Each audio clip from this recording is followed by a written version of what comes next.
E aí, vamos estudar a lição? Segunda-feira, dia 14, renovando para você, já que estamos falando tanto sobre o Egito, tocamos tanto sobre o Rio Nilo.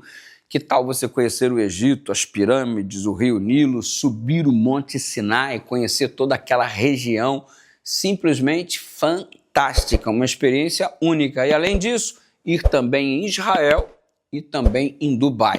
Fevereiro do ano que vem, o WhatsApp do responsável pela viagem aparece na tela, obtém informações e se por acaso você não conseguir cadastrar esse número aí, dá um toque, fala lá comigo no direct que eu vou estar te direcionando nesse aspecto e vamos juntos para essa experiência espetacular.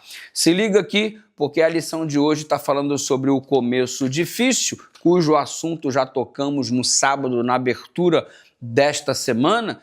E Moisés já sabia que o negócio não ia ser muito fácil, que ele iria encontrar grande oposição. Talvez tenha sido este um dos motivos pelo qual ele se tornou tão relutante quando recebeu o chamado de Deus junto à sarça ardente. Ele era sabedor do que ele enfrentaria. Afinal, Faraó era o maior poder da terra, movido por um orgulho, num orgulho que o fazia se sentir um próprio Deus. O Deus Ra, o Deus Sol. Ou seja, ele sendo a maior autoridade da terra não se submeteria a ninguém, quanto mais ao Deus de Abraão, de Isaac e de Jacó. Para ele, quem é Abraão? Quem é Isaac? Quem é Jacó? Portanto, quem é este Deus que nunca relevância deu para este grupo? Chegaram aqui 70 pessoas, se multiplicaram, mas eu sou superior, tendo poder, inclusive, para escravizar esta grande nação. Quem manda aqui sou eu, é o comportamento do Faraó. E agora ele acusa os hebreus, em Êxodo 5, de 3 a 23, de serem preguiçosos. Vocês estão querendo sair com essa ideia de adorar a Deus, essas coisas todas, é só para não trabalhar. E aí, resultado, intensificou o trabalho. Eles tinham que construir os tijolos com barro e palha, mas eles recebiam a palha. Agora construam os tijolos sem a palha. Vocês procuram a palha para colocar na construção dos tijolos e eu quero a mesma quantidade. Resultado, perseguição total, muita gente sofrendo castigos por não alcançarem os alvos estabelecidos para a entrega dos tijolos. A vida se tornou tensa. E olha que os seguintes passos haviam sido dados.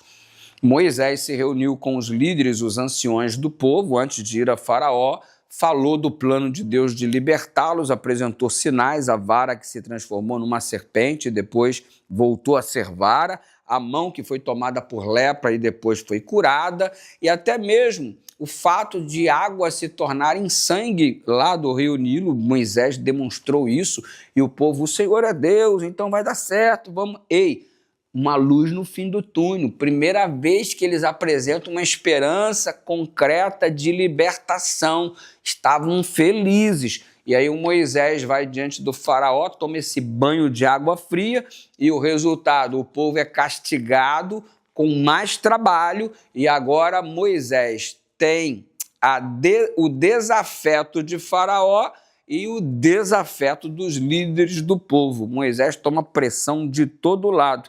E é interessante que aqui no capítulo 5, no verso 21, diz assim: o Senhor atente sobre vós e julgue isto, disseram os anciões para o Moisés. Ou seja, você veio aqui e está nos oprimindo, que o Senhor julgue você e tudo mais. Ou seja, agora a culpa é do Moisés, mano. O Moisés tenta ser o libertador, fazer o trabalho que Deus mandou e acaba sendo taxado de culpado pelo sofrimento intensificado do povo.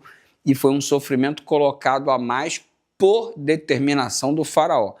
A vida é assim, a vida é assim. Jesus é o libertador, o diabo é o opressor, e em vez de percebermos que a opressão do diabo está nos fazendo sofrer, a gente coloca a culpa no libertador. Jesus é responsável por tudo que eu estou passando, porque se ele quisesse me proteger, me protegeria. Ué, o Moisés era o libertador e foi tratado como se fosse o opressor. E o mal quem fazia era Faraó, e ninguém falou nada a respeito disso. E às vezes nós falamos que o mal vem de Deus, quando na verdade o opressor tem feito toda a maldade que nos tem atingido. Pense nisso. e vamos nos posicionar à luz da Bíblia, do modo equilibrado e certo, como o grande conflito está sendo apresentado para nós nas Escrituras Sagradas. Vamos orar? Pai querido, obrigado pela revelação da história do Êxodo. As coisas nem sempre são fáceis, mas nossa perseverança vai determinar o quanto desejamos tua intervenção e finalmente conquistar a melhora de fato. Ajuda-nos a perseverarmos no teu caminho em nome de Jesus.